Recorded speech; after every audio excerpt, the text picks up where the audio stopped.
Government ITI Malampuzha official YouTube ചാനലിലേക്ക് നിങ്ങൾക്ക് സ്വാഗതം. ഞാൻ Babu EP, senior instructor, mechanic tractor trade. കഴിഞ്ഞ ക്ലാസ്സിൽ നാം ക്ലച്ച് എന്നാൽ എന്ത്, അതിൻ്റെ ഫങ്ഷൻ എന്താണ്, വർക്കിംഗ് പ്രിൻസിപ്പിൾ എന്താണ്, ക്ലച്ച് എത്ര വിധമുണ്ട്, അതിൽ dog clutch, gradual engagement clutch എന്നിവയെക്കുറിച്ചും പഠിച്ചു. ഗ്രാജുവൽ എൻഗേജ്മെൻറ്റ് ക്ലച്ചുകളെ 4ആയി വിഭജിച്ചിട്ടുണ്ട്. Cone clutch, disc clutch, semi centrifugal and centrifugal എന്നും നാം കണ്ടു. അതിൽ കോൺ ക്ലച്ച് എന്താണെന്നും അതിൻ്റെ ദോഷഫലങ്ങളും കഴിഞ്ഞ ക്ലാസ്സിൽ പഠിച്ചു. ഇന്ന് നാം ഡിസ്ക് ക്ലച്ചുകളെക്കുറിച്ചാണ് പഠിക്കുവാൻ പോകുന്നത്.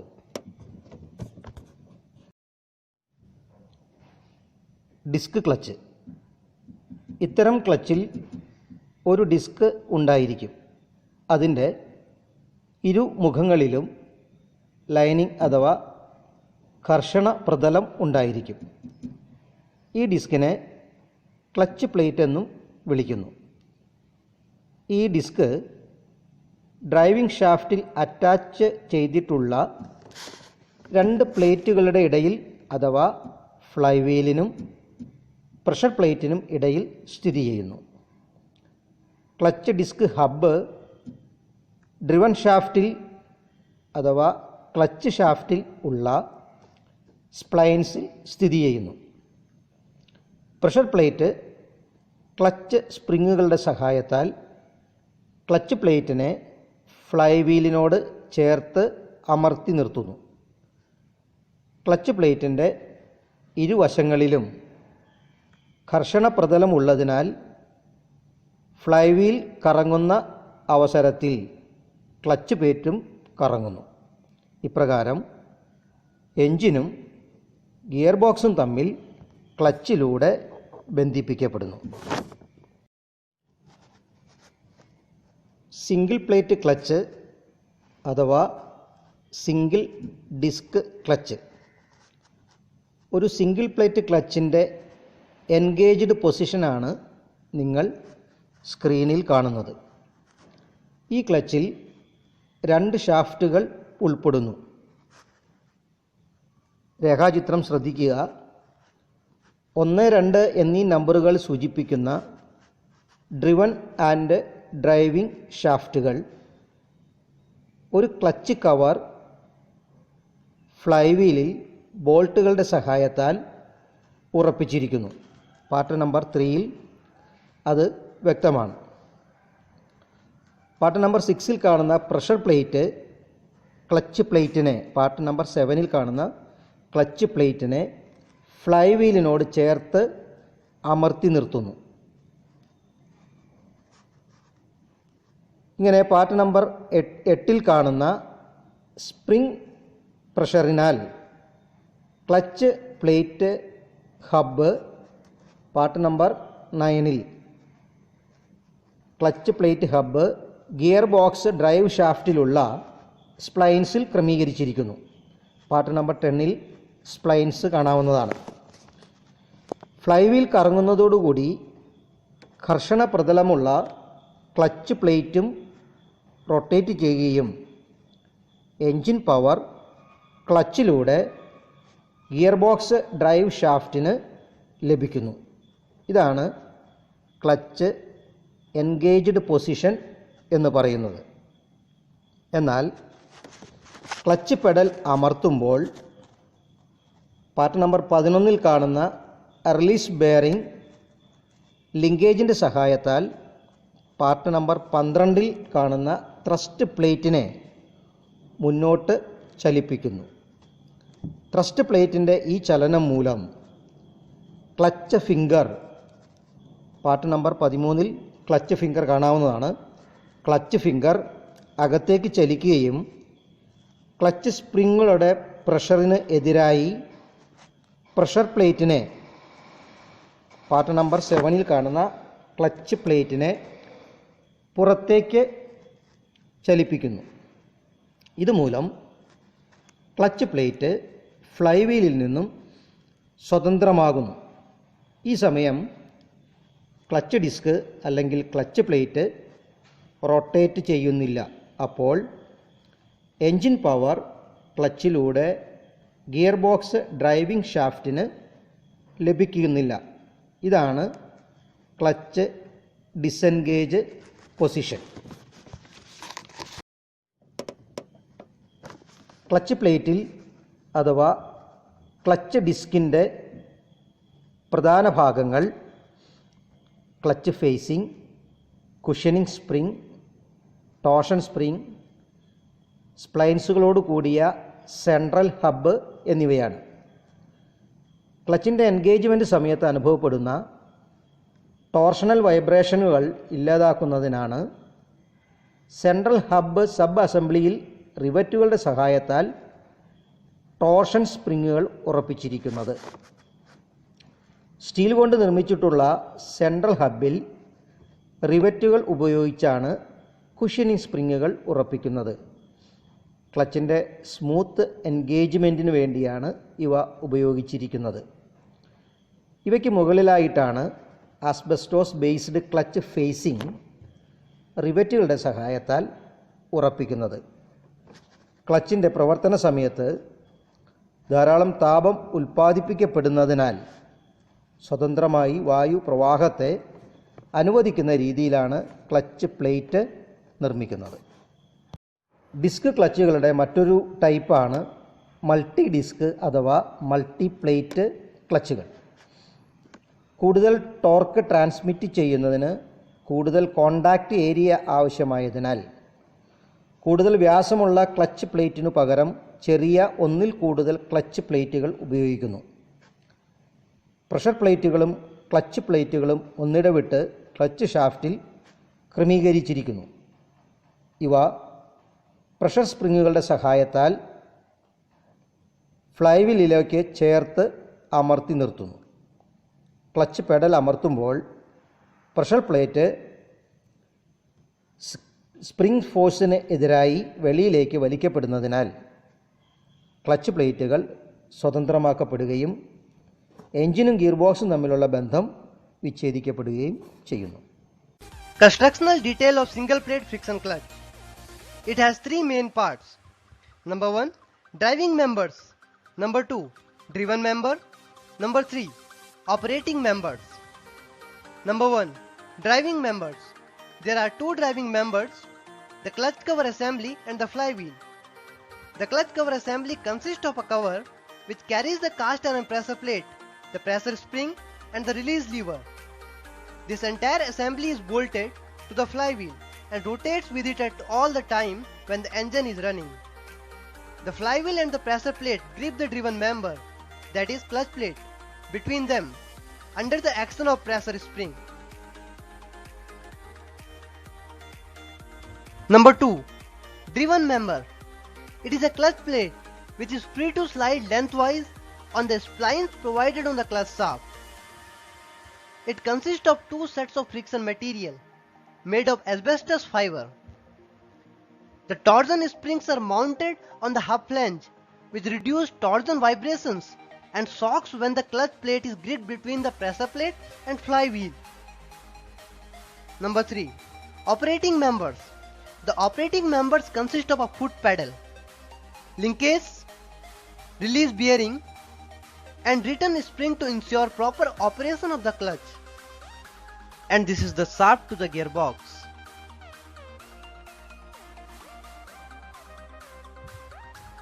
When all the main parts, driving members, operating members and driven member are assembled together, it makes single plate friction clutch.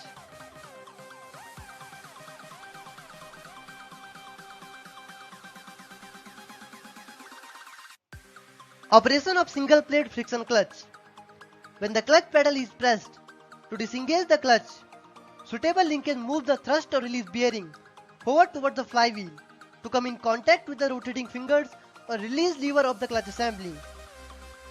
The release lever are pivoted to the clutch cover with the outer ends connected to the pressure plate. The light pedal pressure and large release bearing displacement towards the flywheel is translated by the release lever into high pressure and small displacement, which opposes the action of pressure springs. This causes the pressure plate to move away from the clutch plate and flywheel. This results to allow the flywheel and pressure plate to turn without transmitting power to the clutch plate and clutch shaft. Thus the clutch operation gets disengaged. Reverse is the engaged operation when the clutch pedal is released.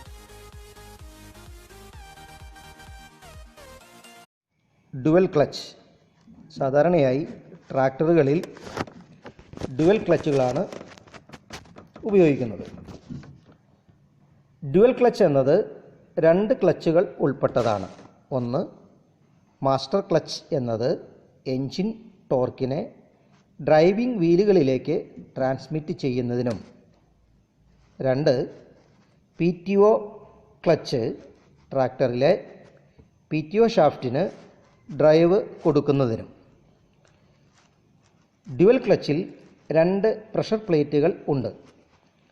Primary pressure ring പ്ലേറ്റും PTO pressure ring പ്ലേറ്റും. രണ്ട് pressure ring പ്ലേറ്റുകൾക്കിടയിൽ insulating പാഡുകൾ, disc spring എന്നിവ കൊടുത്തിരിക്കുന്നു.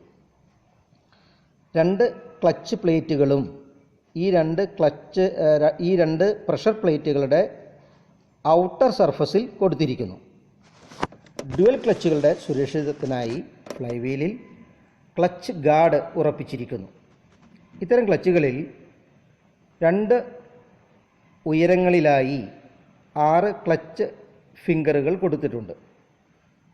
Clutch pedal അമർത്തുമ്പോൾ ആദ്യ സ്റ്റെപ്പിൽ ഉള്ള 3 ക്ലച്ച് ഫിംഗറുകൾ പ്രൈമറി പ്രഷർ റിംഗ് പ്ലേറ്റിനെ പുറത്തേക്ക് ചലിപ്പിക്കുകയും പ്രൈമറി മാസ്റ്റർ ക്ലച്ച് പ്ലേറ്റ് സ്വതന്ത്രമാകുകയും ചെയ്യുന്നു. ഈ സമയം ഗിയർ ബോക്സിലേക്കുള്ള ഡ്രൈവ് ഡിസെൻഗേജ് ആകുകയും ക്ലച്ച് പെഡൽ പൂർണ്ണമായി അമർത്തുമ്പോൾ PTO ക്ലച്ച് പ്ലേറ്റ് സ്വതന്ത്രമാകുകയും PTO ഡ്രൈവ് കട്ട് ഓഫ് ആകുകയും ചെയ്യുന്നു. ഡ്യുവൽ ക്ലച്ചിൻ്റെ രേഖാചിത്രമാണ് നിങ്ങൾ സ്ക്രീനിൽ കാണുന്നത്. Dry and wet clutches. Clutch ഡിസ്കുകൾക്കിടയിലൂടെ ഓയിൽ സർക്കുലേഷൻ ഉള്ളതിനെ വെറ്റ് ക്ലച്ച് എന്നും ഓയിൽ സർക്കുലേഷൻ ഇല്ലാത്തതിനെ ഡ്രൈ ക്ലച്ച് എന്നും പറയുന്നു. ഓയിൽ ക്ലച്ചിൽ ഉപയോഗിക്കുന്നത് ഫ്രിക്ഷൻ പ്ലേറ്റുകളെ തണുപ്പിക്കുന്നതിനാണ്. സാധാരണയായി വെറ്റ് ക്ലച്ചുകൾ ഉപയോഗിക്കുന്നത് ഓട്ടോമാറ്റിക് ട്രാൻസ്മിഷനുകളിലാണ്. ഇത്തരം ക്ലച്ചുകൾ എർത്ത് മൂവിംഗ് മെഷീനറികളിലും കൂടുതൽ പവർ ഉൽപ്പാദിപ്പിക്കുന്ന ഹെവി ട്രാക്ടറുകളിലുമാണ് ഉപയോഗിക്കുന്നത്. Diaphragm spring clutch. ഇതിൽ കോയിൽ സ്പ്രിങ്ങുകൾക്ക് പകരം ഡയഫ്രം സ്പ്രിങ്ങിൻ്റെ സഹായത്താലാണ് പ്രഷർ പ്ലേറ്റ് ക്ലച്ച് ഡിസ്കിനെ ഫ്ലൈവീലുമായി ചേർത്ത് അമർത്തുന്നത്. സ്വതന്ത്രാവസ്ഥയിൽ കോണിക്കൽ ആകൃതിയിലുള്ള ഡയഫ്രം സ്പ്രിംഗ് അസംബിൾഡ് അവസ്ഥയിൽ പരന്ന രൂപത്തിലാകുന്നു. ഇപ്രകാരം ഡയഫ്രം സ്പ്രിംഗ് ഫിംഗറുകൾ പ്രഷർ പ്ലേറ്റിന് ചുറ്റുഭാഗത്തും ഒരുപോലെ ബലം പ്രയോഗിച്ച് ഫ്ലൈവീലിനോട് അടുപ്പിക്കുന്നു. ഇതാണ് ക്ലച്ച് എൻഗേജ്ഡ് പൊസിഷൻ. രേഖാചിത്രത്തിലെ ഇടതുവശത്തുള്ള ചിത്രം. ക്ലച്ച് പെഡൽ അമർത്തുമ്പോൾ റിലീസ് ബെയറിംഗ് ഡയഫ്രം സ്പ്രിംഗ് ഫിംഗറുകളുടെ ഉൾ അഗ്രങ്ങളെ ഫ്ലൈവീലിന് അടുത്തേക്ക് തള്ളുകയും തത്ഫലമായി പ്രഷർ പ്ലേറ്റ് ഫ്ലൈവീലിൽ നിന്ന് അകലുകയും ചെയ്യുന്നു. ഇപ്രകാരം ക്ലച്ച് ഡിസ്കിനെ സ്വതന്ത്രമാക്കി എൻജിനും ഗിയർ ബോക്സും തമ്മിലുള്ള ബന്ധം വിച്ഛേദിക്കുന്നു. രേഖാചിത്രത്തിലെ വലതുഭാഗത്തെ ചിത്രം ഡിസെൻഗേജ്മെൻറ്റ് പൊസിഷനെ ചിത്രീകരിക്കുന്നു. ഡയഫ്രം ക്ലച്ചിൻ്റെ ഗുണങ്ങൾ. കോയിൽ സ്പ്രിംഗ് ക്ലച്ച് ഹൗസിങ്ങിനെ അപേക്ഷിച്ച് വലിപ്പം കുറവായിരിക്കും. ഉയർന്ന വേഗതയിൽ സുഗമമായി തിരിയാൻ ഇത്തരം ക്ലച്ചുകൾക്ക് സാധിക്കുന്നു.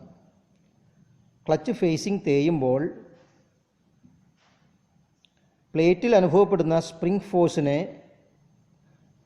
ക്രമേണ കൂടുന്നതിനാൽ ക്ലച്ച് സ്ലിപ്പിംഗ് അനുഭവപ്പെടുന്നില്ല.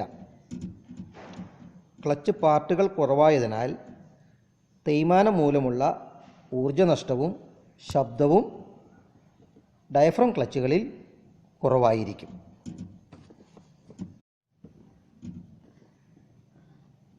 തുടർന്ന് മേൽപ്പറഞ്ഞ ക്ലച്ചുകളുടെ പ്രവർത്തനം എങ്ങനെയാണെന്ന്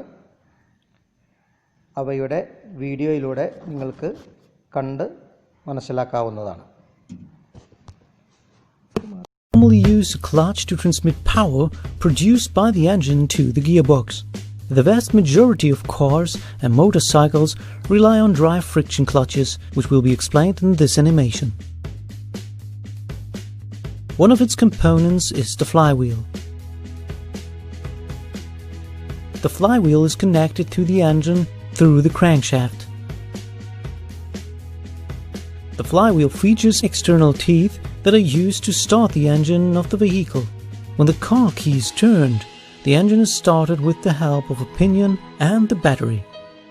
After a small amount of time, the engine runs on fuel.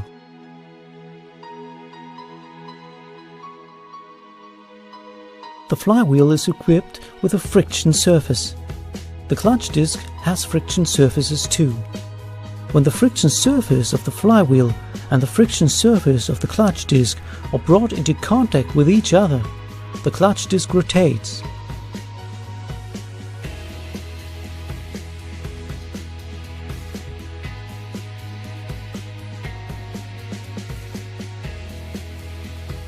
The clutch disc is made of several components, of which the important ones are the hub, which is riveted to the disc with a cover plate, and the friction material installed on both sides. In the past, friction material was made of asbestos and other harmful substances. Today, friction surfaces are made of ceramics and substances that provide a high coefficient of friction. In general, cars for daily use are equipped with clutches that feature springs to damper shatter to achieve an easy operation and to reduce the impact to the gearbox at the engagement. The clutch disc is connected to the gearbox through the gearbox shaft.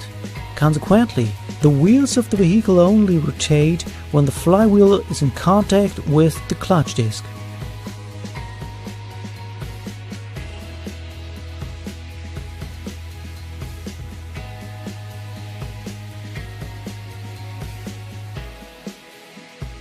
The pressure plate is needed for engaging and disengaging the clutch disc. The pressure plate is riveted to the flywheel. As a result, the pressure plate rotates when the flywheel rotates. Let's take a closer look in order to see what happens in this important component. A clutch release bearing is positioned in front of a diaphragm spring.